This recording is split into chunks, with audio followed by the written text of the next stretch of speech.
gentlemen, welcome back to Pathways to Excellence. It's an absolute pleasure to be here today with Mr. Matthew Tang in the blessed position for being admission to 4 Ivy Leagues. Congratulations on your incredible achievement. Thank you so much, Victor. So how do you feel at the moment? You've essentially gained entry to, like, was it Yale, Columbia, I think Cornell, and then was it Penn? Yep, that's right. Yeah, I'm just so grateful. Like, I guess my ultimate dream was to hopefully get into one Ivy League, and like, yeah, just to receive like 4 acceptances is just insane. Like, it's just beyond my wildest dreams. Like, really, because I know how like competitive it is, and especially given the declining acceptance rates. But yeah, I'm just so grateful, really thankful, to all my friends, family, and really everyone I've worked with. So. If I'm not wrong, so you're the student body president of Charterhouse. Is that right? Yep, that's right. Oh wow. Okay. So of course, like the school must also be incredibly proud of you, of course. Yeah, I had lots of great messages from my teachers, and yeah, so grateful. I really couldn't believe it after I opened all my acceptance letters. Like, cause like I see all these like videos of people like getting in. I've seen so many great like alumni from these schools, and the fact that like I am actually a part of that community now is like truly an honor, and it's so crazy. And yeah, I've had so many like messages from so many different people, and even like people that I don't even know, which is kind of crazy. You also have like somebody else from Malaysia who's going to join you along the way, right? Yeah. I see. Okay. Yeah. Weilun, right? Yeah, Weilun. Okay, that's interesting. Yeah. But at the same time, like you've been watching Outtakes for a while, right? Yeah, I have. Yeah, I think it was just on YouTube. Maybe I was like searching for videos on the on the US application process, and perhaps one of your videos came out where you were actually talking to like admitted Malaysian students, and I thought that was really interesting to hear from like Malaysian students' perspective, because I'll say the experience is quite different like for US students compared to like international students, and yeah, especially in Malaysia where you don't hear of like so many students getting into these like top schools. And, yeah. Remember I told you that I'm surprised with you? Yeah. What do you think the surprise was? I don't know. I thought it was maybe some photo of me when I was like really young or something that you found somewhere. I'm not too sure. Oh no. Oh no. Okay, I had no idea, to be honest. Okay. Let's for a quick bit. Okay. I met your classmate during the course of filming my very first video. Oh. That's it. Oh wow. Oh. That wasn't the surprise that you thought it was. It wasn't. Oh no. I had no idea. Right there. Wait, so I'm how? actually meeting him next week. Okay. Wait, how did it relate to the 25 frames per second? Because like you see, these videos have 25 frames per second. What do you think the 25 frames per second thing was? I didn't really know. I thought like 25. What is it, like a video of me swimming in a 25-meter pool or something? I had no idea. I was trying to relate it to some 25 like. I don't know. Yeah. So you're both going to be on the channel actually. So, yeah, that's great. Have you met him before? Yeah, I have actually. Like actually the day after we received our results, we had like a Yale Club Malaysia lunch the next day. I think it wasn't meant to be like the day after we received our results, but like it just happened in the case that yeah, already a prior. Yeah, and so like my interviewer, he just like called me up, and yeah, after I told him my like results that I was admitted to Yale, and he's like, "Yo, that's amazing! Like we actually have like a Yale Malaysia Club alumni lunch tomorrow, and it's like, would you be like interested in coming?" And I was like, yeah, sure. So he invited me, and the next day, yeah, he invited Weilun as well. There's only one other person, right? So it's like, yeah, just us this year. Yeah. So you're hashtag representatives. Representatives, yeah. Like when, like my interviewer reached out to me to say that, yeah, you were just one of 2 Malaysians admitted. Like I really like could not believe it. Like that's just crazy. But yeah, I think we were talking during that lunch of trying to, increase the Malaysian representatives at Yale, and yeah, I hope that hopefully we can help kind of contribute to that, and yeah, grow the Malaysian presence at Yale. Yeah. As I know, of course, you organize like the Malaysia Geek Championships and also went off to Picture Korea. Cute. What I know you ask right now is you speak Cuba extraordinaire, deep learning, research pioneer about your markets international, I think. Praised by Novartis for producing postgraduate level research. Yeah, creator of Project Pathways. But now, in your own words, I'd like you to Tell me a little bit about Matthew Tang. If you were to simply just be a good academic student, I think that many people would just be impressed at this point. But I guess you demonstrate talent not just in that, but also in other fields as well. Maybe can you share a little bit about, I guess, like your early educational experiences? So I went to kindergarten and primary school at Garden International School in KL. GIS has been a really big part of my growth and development as a student and as a person. I'll say GIS really gave me unparalleled opportunities to engage in so many different activities, whether it be in academics or sports or even the arts. Yeah, and it was not till year 3 where I found my kind of passion for swimming. I just started during like one PE lesson. I did a 25-meter freestyle time trial, and my PE teacher, my swim coach, thought, "Oh, yeah, that's a pretty fast time." And then he met with me and my mom after school, and he suggested, "Why don't you try out for the school team?" So I did, and yeah, I made it to the school team. I continued to train a bit more in school and at the club outside. I think I was 10 when I competed at the Prague KL State Championships and qualified for KL State, the Kuala Lumpur State team, and that was probably one of the biggest milestones that I achieved. Yeah. You excel not just in academics, but also in sports. What do you feel drives you? Because people can be exposed to a whole bunch of different situations, right? Yeah. But at the same time, just because you're exposed to a situation like the optimal environment doesn't necessarily mean that you're going to thrive. For sure, yeah. Yeah, I'll say it's quite a hard question because I'll say my drive just really comes from like intrinsic motivation, you could say.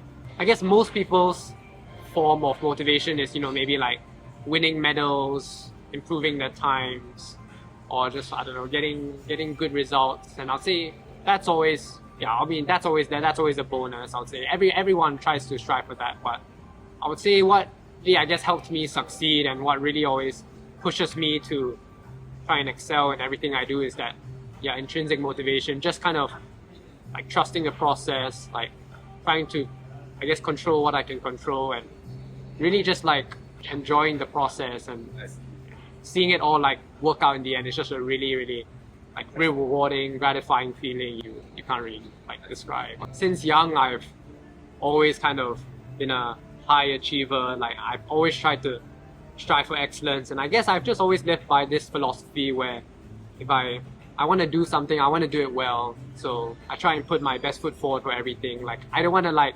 invest my time into something and then it's like, oh, I probably could have done better or kind of wasted my time doing that. So I guess whatever I choose to try to invest my time in and work for, that I try and do the best I can, I guess. So, out of all the Ivy League schools that you could go to, why Yale and why not somewhere else? Firstly, I would like to say, like, I'm so grateful to have been accepted into all these Ivy League schools. Like, the fact that I even have the privilege to be choosing between these schools to attend is crazy in itself. Maybe in another universe I'll be attending each of these schools, but academic-wise, there's not much which distinguishes these schools. But obviously, I would say Yale firstly has a really huge like undergraduate focus. Maybe like perhaps compared to Columbia or UPenn, which have much bigger postgraduate programs. Yale is, I would say their undergraduate program is the main focus of their school. And I would say that's why most of their classes and research opportunities are really tailored towards undergraduates, which I really like. And secondly, I would say it's just, since I would have a similar academic experience at all of these schools, I guess it comes down to the student life there, I guess, like which one I'll actually enjoy the most and see myself like thriving in. See, what's unique about Yale is that they have this residential college system whereby admitted student is assigned to a random college, and essentially you live with your college all 4 years. So yeah, basically you're like put into a community from the start, from day one. From speaking to current Yale students there, the Yale alumni, they all seem to have like really enjoyed the experience there. I guess what I've really took away is that they always talk about the collaborative culture there. Like, you know, even though everyone has a different story, everyone is really passionate about what they do and really driven, are really supportive of each other. Yeah, I would say that I've also been fortunate enough to actually have visited the campus. Yeah, so yeah, and I'll say it's a really, really nice campus. New Haven is a really nice place. And, yeah, I see myself really enjoying it there. So you're set on Yale then? Pretty much, I would say. Yeah. I guess like the most natural kind of like connection between Yale and your executive school. Like, well, the STEM which of course was co-founded by your current senior, Gayen. Oh, right, Gayen. You're gonna meet her, right? Yeah. You are. Yeah, I'm gonna meet her. Which means, by the way, that you're not going to just casually be all like, no Yale, just go to Cornell. Oops, I changed my mind. Is it like, if you need the STEM bulletin, then you get Yale? Maybe that's the pathway to Yale. Are you thinking right now? Join the STEM bulletin. Yeah, join the STEM bulletin. I think a new recruitment cycle will be out soon, I think. I actually wrote an article for this class once. Really? Yeah. Oh, I didn't see that. Yeah, but yeah. So Tell me about your college essays and what you felt was most meaningful to you. Yeah, obviously I'll say most of my college essays revolved around my interest in chemistry, like the intersection between environmental and pharmaceutical chemistry, and how I perhaps my like experiences, like my internship at and my whole research project, all kind of contributed to this, and how they would help like enable me to contribute to campus, to the school. Obviously, secondly, is like all my other like activities. So, you know, I talked a lot about my speed cubing journey, I would say. Yeah. I think that was like something that not follow on, like enough on. Yeah, I'll say my main Common App essay was about kind of like my speed cubing journey. Yeah. How fast can you solve the cubes? I'll say my fastest time for the 3x3 is like 8 seconds. Wow, I should have brought a cube here today. Oh, you can probably like you can just search a video online and you probably see people solving it. Like, trust me, even though 8 seconds is fast, like, but I'm nowhere near like the fastest in the world or anything. Okay, yeah, but is that something you're going to continue at Yale? Yeah, I hope to maybe start a Rubik's Cube club there. Is there a Rubik's Cube club? I don't think so. Yeah, because I actually started one in Charterhouse. So, yeah, I can continue that. Thank you. Yeah. So, like, what aspect of speed cubing you talk about in your essay?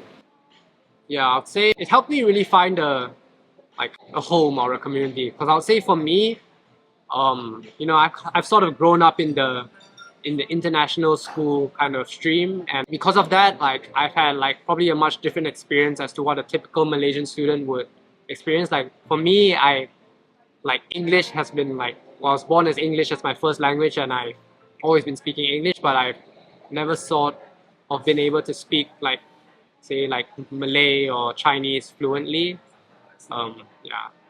So I just kind of talked about how like, yeah, I struggled to like fit in, especially also with my swim team. I would say like most of them are able to speak either like Chinese or Malay, and like, you know, sometimes they would have conversations in Chinese, and like I felt like, yeah, I couldn't really fit in. So yeah, I kind of talked about how like with speed cubing I was able to find a home, and how like I was able to connect with like other Malaysians, and yeah, so like, yeah. Wow. Yeah.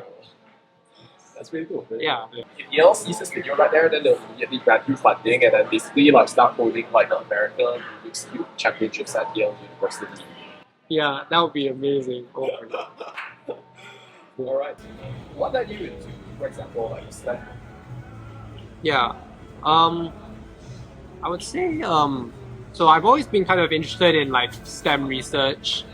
And I thought like I wanted to do something where I was kind of like involved in it as well, just trying to help other people out, like get into research, whether it's just like getting into research or just exposing more people to STEM or STEM writing. And I think I was searching, I can't remember how I came across it. It was either on Instagram or LinkedIn. I came across the STEM bulletin, maybe on Instagram, and I saw it was followed by some mutual friends. And so I reached out to one of my friends who was in the STEM bulletin about it. And yeah, so he told me about it, like his role there and what he does, and he encouraged me to apply, because I think at the time, like when I messaged him, they were in the process of recruiting people. So yeah, I just applied. And I applied for the editor position because I thought it was kind of a mix of like, I don't think I was really suited for the content team or whatever, because I wasn't so into like graphic design then or anything. And I thought and obviously like being one of the writers, I think it would have taken a bit too much time as I was quite involved in quite a lot of other activities. So I thought the editor position was quite a nice balance between still being able to read articles and help other people share the articles out. So yeah, I applied for the position. I got recruited. Yeah, and eventually then they encouraged me to apply for one of the executive positions, or the editor-in-chief or the deputy editor-in-chief. So I think I applied for the editor-in-chief role, and I was interviewed by Ga Yuan and her co-founder Eric. Yeah, and I think I managed to get the deputy editor-in-chief position, which I was happy about. So yeah. So I understand it. So you're also interested in studying chemistry at Yale. Yeah. I see. Yeah. Why chemistry amongst like all the possible, I guess, like STEM subjects that you could study? Well, it's quite an interesting question, I'll say. Yeah, I'll say normally people ask me just why chemistry, but comparing it to all the other science subjects, yeah, I would say chemistry is definitely my favorite amongst the three. It has a nice mix of theoretical work. There's a bit of like obviously memorization here and there, but also I really like the practical lab work, the wet lab work. And I think that, yeah, it's all a really nice mix that comes together really nicely. And yeah, when I first started learning chemistry in school, I guess my first impressions were like, wow, this is quite interesting, because basically chemistry is like, it helps us, or gives us a lens to kind of view the world at this kind of like fundamental level, and helps us explain like, really real world phenomena and how everything around us works or is made of. And I just found that like really cool. But like even more than that, I would say what I find kind of most compelling about chemistry is kind of core understanding it provides us to help like address like real world issues, like whether it's like climate change, where chemistry is like pivotal for developing sustainable solutions, or in healthcare, where chemistry is essential for synthesizing new drugs to treat fatal diseases. And yeah, I think it's just this kind of like power of chemistry that really like fascinates me and like fuels me to pursue it further, like at a higher level. So yeah. Amongst other things, the taste of the Sprite, that's your favorite song. Exactly. That being said, okay. So while looking through your LinkedIn profile, so I noticed actually that you interned with Malaysian, and this actually transitions perfectly to the point that I'm making right now.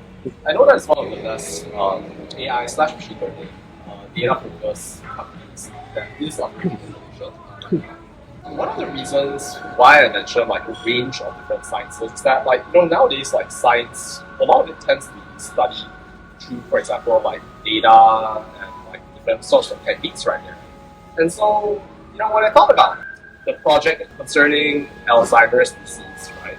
Alongside your partner Ashley, I was wondering, with that, what's something that maybe recruited some of your understanding of STEM and a whole bunch of different things like that as well. I guess can you share a little bit about that as well? Yeah, I would say my research project was very interdisciplinary, of course. It was a combination of a lot of obviously like chemistry, biochemistry, like pharmaceutical chemistry, as well as with all the computational aspects, so like machine learning, AI, deep learning. Yeah. With the start of secondary school is where I found my like a passion for coding. I started to enter like a few competitions, coding competitions, which I won, and yeah, I think it was there where I really found my interest for coding and really seeing how it could potentially turn into a career for me. So I think at the start of secondary school, and even like still up to like year 10, 11, I thought I wanted to perhaps pursue like a major in computer science in university or something like that. But then obviously I've always had like this interest for chemistry, and I didn't want to kind of like let go of it or like neglect it straight away. Yeah, so and then obviously I met Ashton at Charterhouse, and he had a real passion for computer science, and yeah, computer science was the field he wanted to pursue in university. And it was there where I sort of decided that I was leaning more towards chemistry. Yeah, just because I had a like really like huge interest for chemistry, and I guess my passion for coding, not to say like faded away, but I think I perhaps may have lost it a bit. Yeah, I think we were both interested in, like research, and obviously like getting into like the top US universities was sort of our like common goal.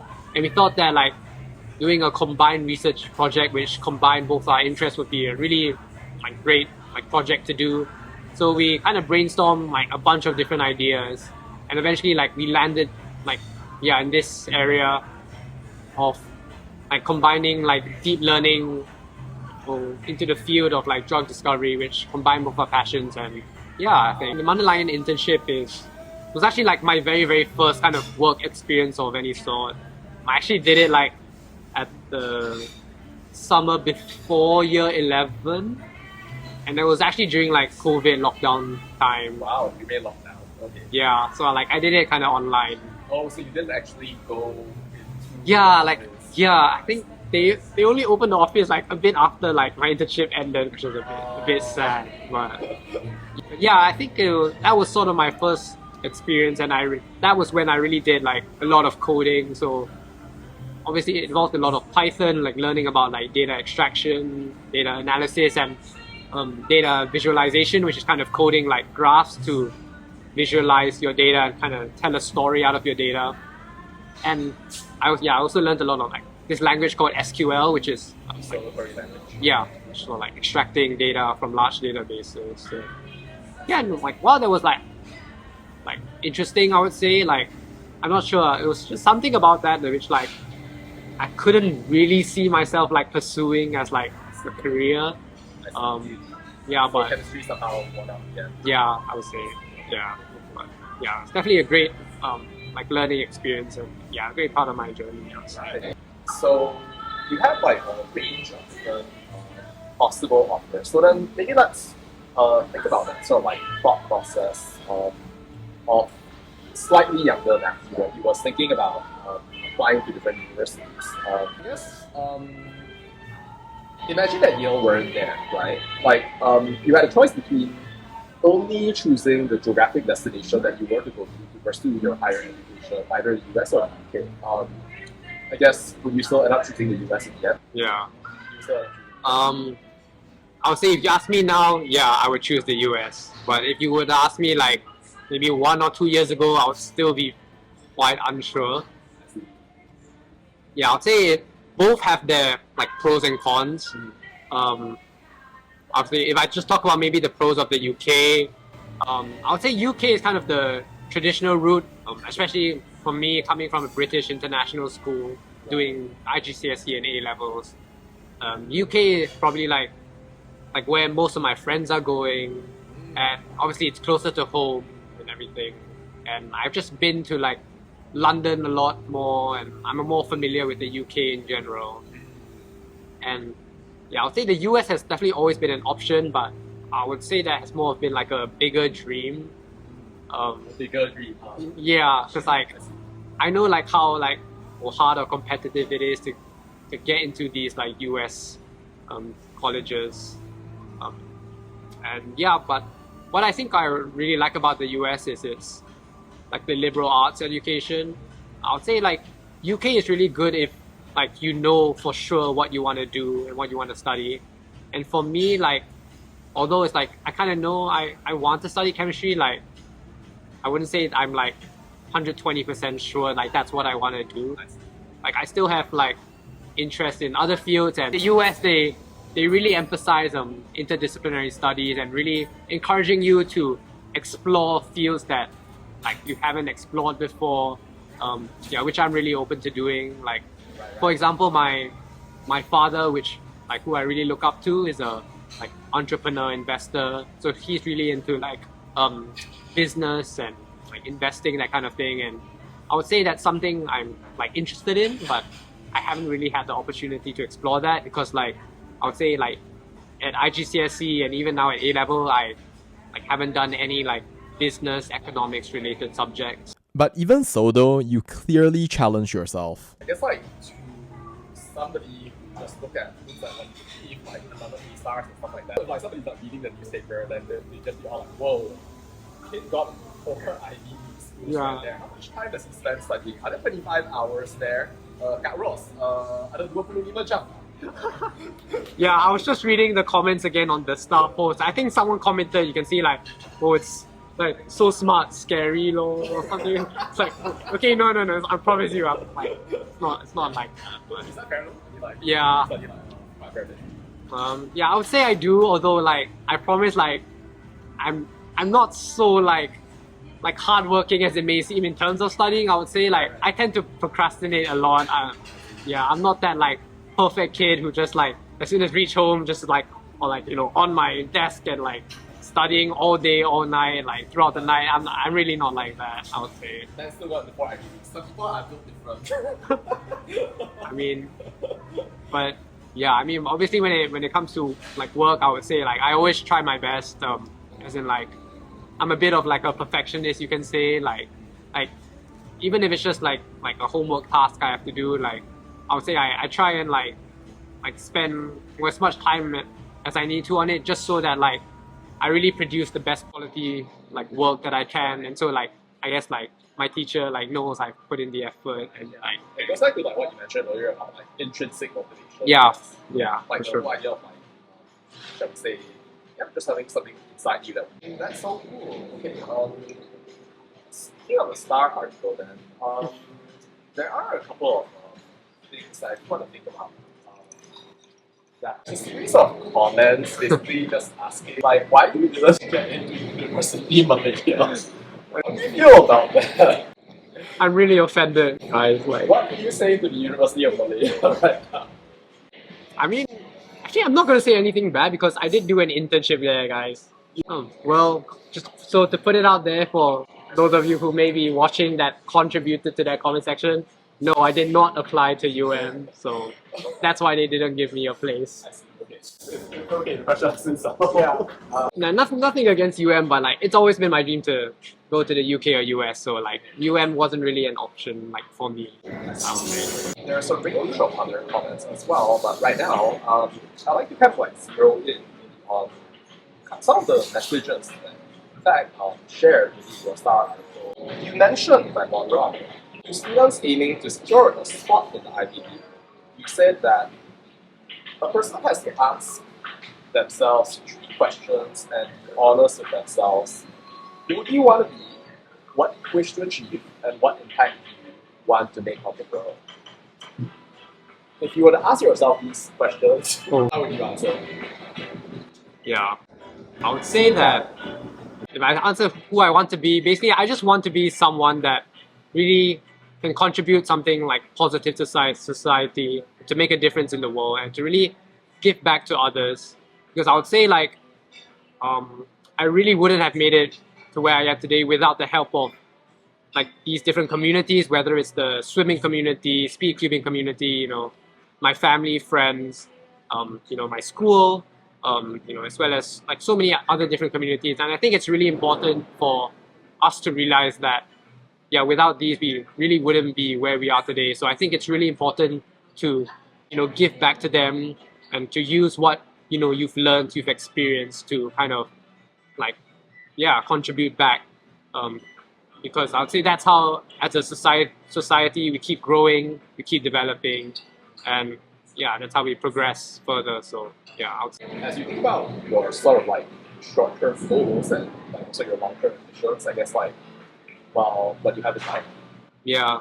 Even though like I'm interested in chemistry, like I have sort of developed this interest. I think I mentioned it, but it's like kind of the intersection between like environmental and pharmaceutical chemistry. So I think I said like how we can harness chemical innovations to like simultaneously address both environmental issues as well as advanced human health.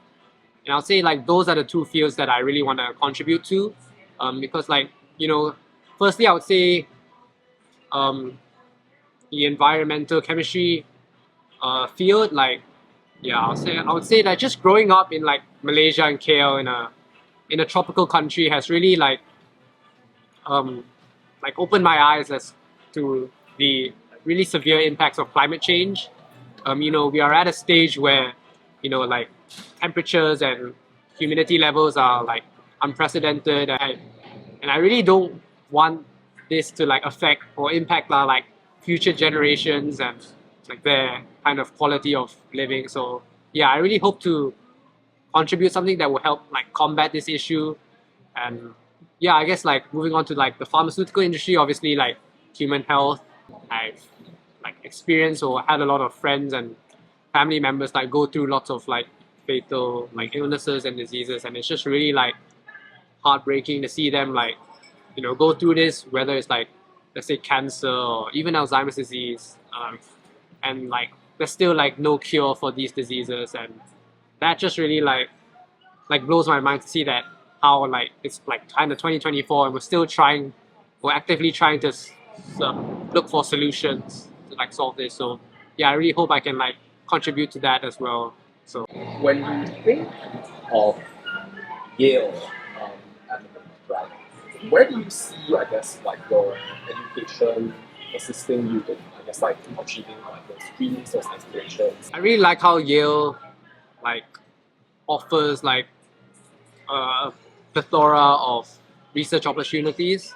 I think that's really important, especially as an undergraduate, to get into research as early as possible. Because perhaps in like other places, like maybe in the UK or maybe Australia, or you only tend to kind of engage in research perhaps for like a master's or PhD. So you're like kind of trying to start early. Yeah, I think like starting early is really important. Just even if like that's not what you may be interested in, I think like research is always the kind of ultimate goal for people, because that's how you ultimately like contribute back to society.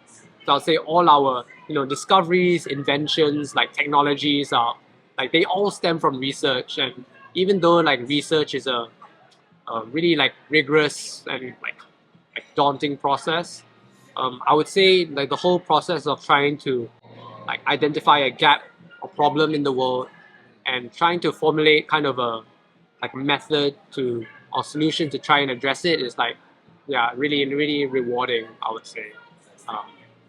So What is one particular gap you think is important for Malaysia to address as a nation? yeah, that's a really interesting question.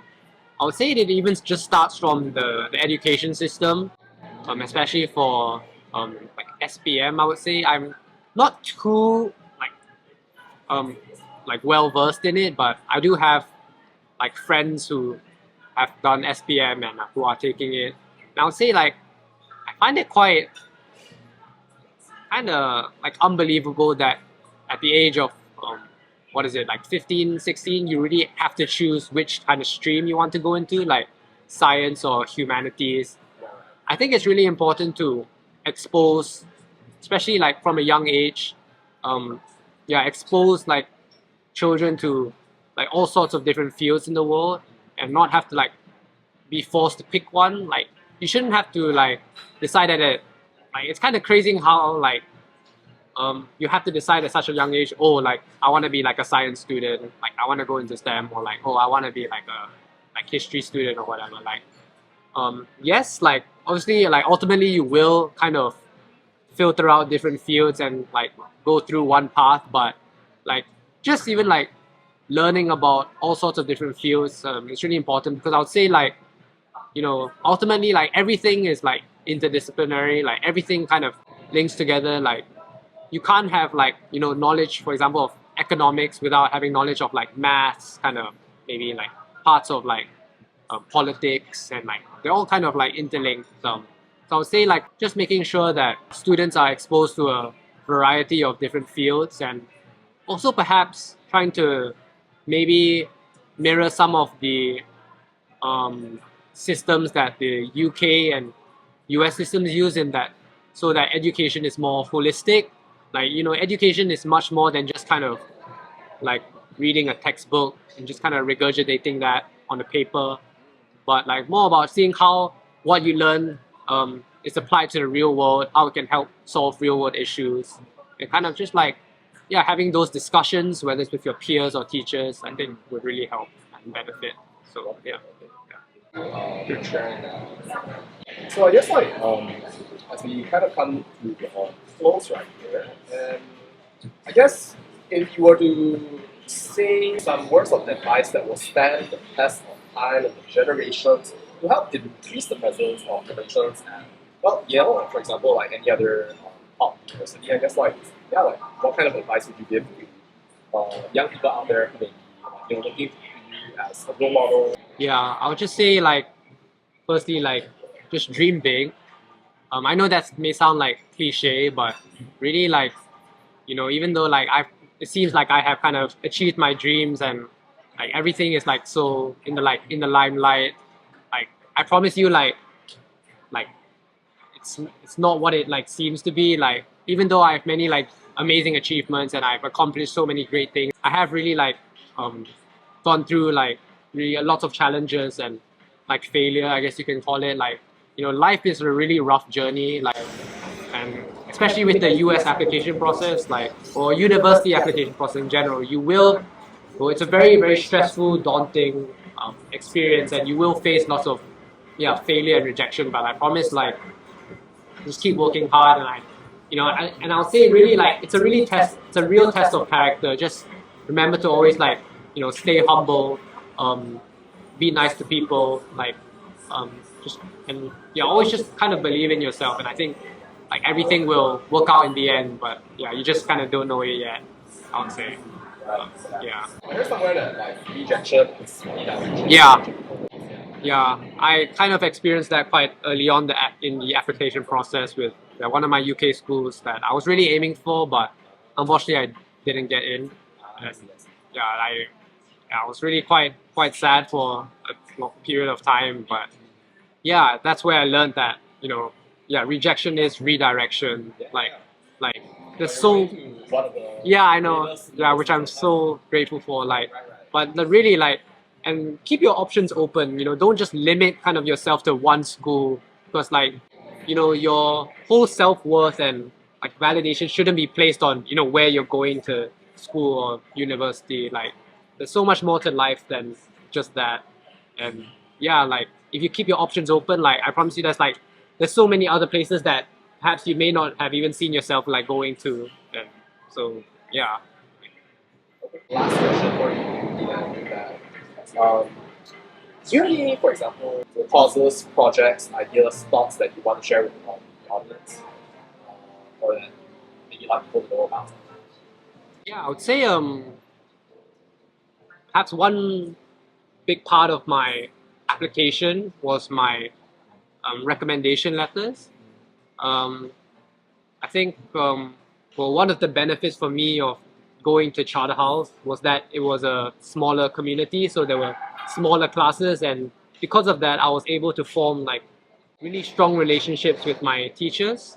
I think that's really important. Of course, there will be teachers perhaps you don't kind of click with or maybe not like as much, but for those teachers that you really will really enjoy working with and in classes, just like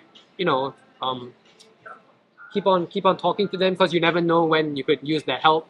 And I think like my teachers at Charterhouse, as well as a teacher in GIS, which I still maintain like contact with today, like helped me write really good recommendation letters. I think that was a huge part of my like application. So I would say make sure you like form good relationships with your teachers. And and you never know when you could help them, or they could help you in life further down the road, like not just in school, but for any other things. Cool. Are there any last things that you'd like to share maybe with the audience as well? yeah, I think I don't know, I think most of you who may be watching are probably in the process of applying or who wish to apply. I would say just don't be scared. Like apply to as many places as possible, but obviously I would say don't just apply everywhere. Like obviously narrow it down to maybe 10, 12. I'll say 15 schools. Don't go over that. Because I would say the application process is very, very stressful and grueling. Yeah. Like you have to write a lot of essays and do a lot of research for each school. But I would say just keep persevering, and yeah, eventually you'll make it to the end. So yeah. Ladies and gentlemen, Matthew Tang, thank you so much. Thank you, Victor. Thank you for having me. Okay, the thing that you hate most about Yale. We should actually be like a thing that you actually kind of like, but like. What do I hate about Yale? Not even like. I don't really know. It could be like the thing that you like the least. Right there.